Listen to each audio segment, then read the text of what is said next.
Hi friends, நம்ம தொடர்ந்து black educational officer இந்த எக்ஸாமுக்கு நான் நிறைய வீடியோஸ் போட்டிருக்கேன். நீங்கள் போயிட்டு ப்ளேலிஸ்ட்டில் போயிட்டு செக் பண்ணிவிட்டு வாட்ச் பண்ணிக்கோங்க. ஓகேங்களா? நிறைய பேர் எனக்கு கால் பண்ணுறீங்க, நிறைய பேர் எனக்கு வாட்ஸ்அப்பில் மெசேஜ் பண்ணுறீங்க. எப்படி படிக்கிறது, மெட்டீரியல் பற்றி கேட்குறீங்க. அதேமாதிரி எப்படி நம்ம ஷார்ட் டைமில் எப்படி எஃபெக்டிவாக நம்ம ப்ரிப்பேர் பண்ணுறது, இதை பற்றினா நிறைய கேட்குறீங்க. அதை நான் ப்ரிப்பரேஷன் பிஓ ப்ரிப்பரேஷன் அப்படின்னு சொல்லிட்டு ஒரு ப்ளேலிஸ்ட்டில் நான் கொடுத்துருப்பேன். ஓகேங்களா? நீங்கள் அதை போயிட்டு வாட்ச் பண்ணிக்கோங்க. நான் போகிற ஒவ்வொரு வீடியோஸுமே நீங்கள் வாட்ச் பண்ணுங்கப்பா. நான் தொடர்ந்து நான் ஓரளவுக்கு எல்லா சப்ஜெக்ட்டுமே நான் ஹிஸ்ட்ரி அதுமாதிரி சயின்ஸ் இதெல்லாம் ஓரளவுக்கு கவர் பண்ணுற மாதிரி தான் நான் போட்டிருப்பேன்.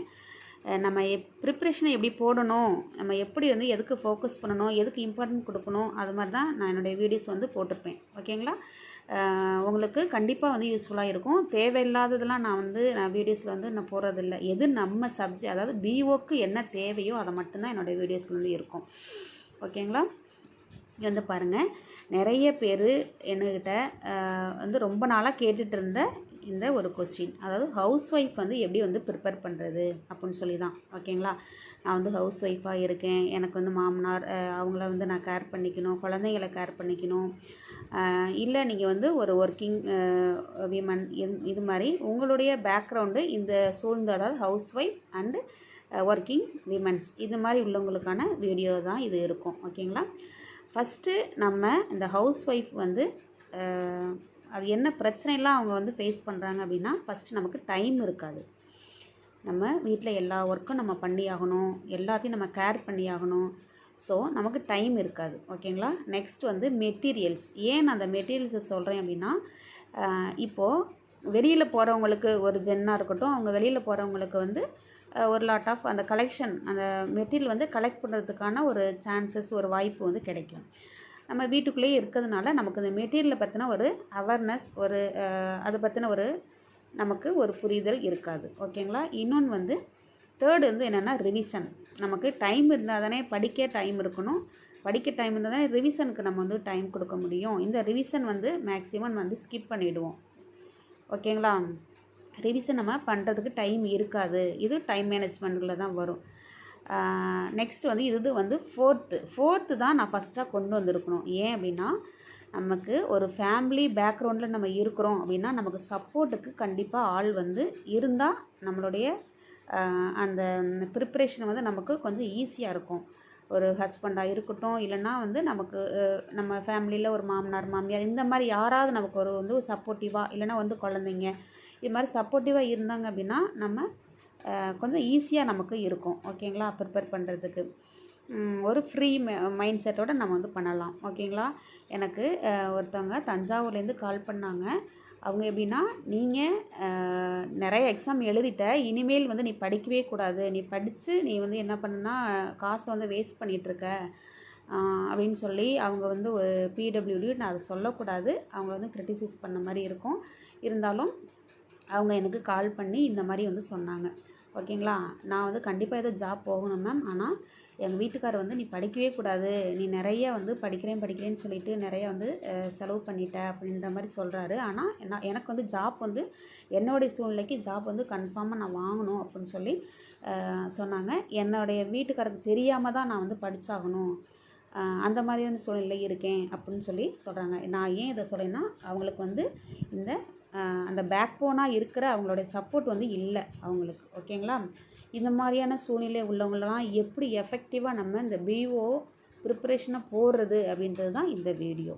ஓகேங்களா? அப்போது ஜென்ஸு எங்களுக்கு இந்த மாதிரி ஒரு வீடியோ இல்லையா அப்படின்னு சொன்னீங்கன்னா உங்களுக்கு கொஞ்சம் டைம்லாம் இருக்கும், அதை நீங்கள் எஃபெக்டிவாக யூஸ் பண்ணிக்கலாம். இதை பாருங்கள். First time management. ஓகேங்களா? இந்த டைம் மேனேஜ்மெண்ட் அப்படின்றது நமக்கு கொஞ்சம் டைம் தான் நமக்கு இருக்குது அப்படின்னே வச்சுக்கோங்களேன். நம்ம சமையல் பண்ணணும்.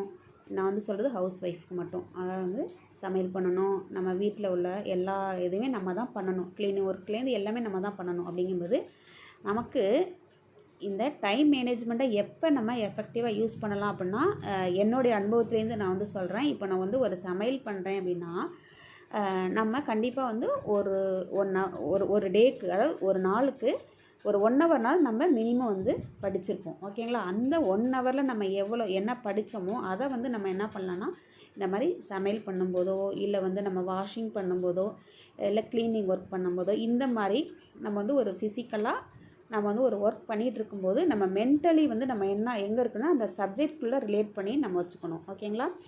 பக்கத்துலேயே வந்து ஒரு புக்கோ ஏதோ ஒன்று வச்சுக்கணும். அப்போது அந்த ஒர்க்கை நீங்கள் வந்து பார்த்துட்டே இருக்கும்போது நீங்கள் என்ன படிச்சிங்களோ அதை வந்து அப்படியே மெமரி அப்படியே கொண்டு வந்துகிட்டே இருக்கணும்.